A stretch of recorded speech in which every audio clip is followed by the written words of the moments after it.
Bob's 2-Minute Blitz, star columnist Bob Kravitz's take on what's hot in Indianapolis sports. Boy, have I taken some grief in the last day or so. You see, I wrote that Peyton Manning has not been a particularly good playoff quarterback, citing the fact he's 9-10 in the playoffs, has had 7 one-and-dones in the postseason, and averages 14 points per game in those playoff losses. And your reaction? I might as well have ripped the Pope in the Vatican City Tribune. People are kind of missing some of the point here. I'm not saying he's anything less than one of the 5 greatest quarterbacks of all time.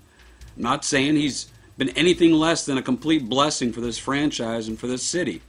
And I am acknowledging the Colts have not always been built for the playoff long haul, not without a running game and not without the ability to stop the run. But by and large in playoff games, Peyton Manning has been ordinary.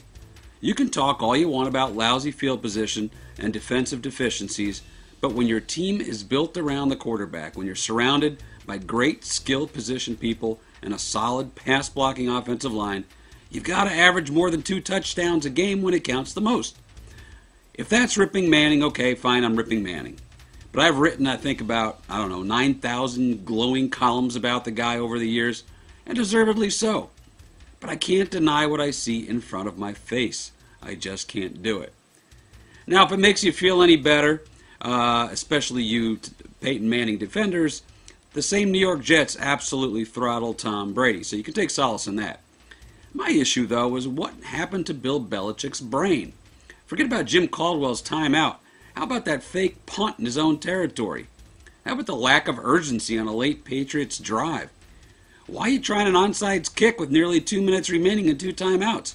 And none of the brilliant network analysts even bothered to make an issue of the punt, the fake punt. I'm wondering, where's Phil Simms, Boomer Esiason, Shannon Sharp, anybody? So here's what we're left with. The Packers look like the most dangerous team in the league, which means the Bears will knock them off at Soldier Field next week.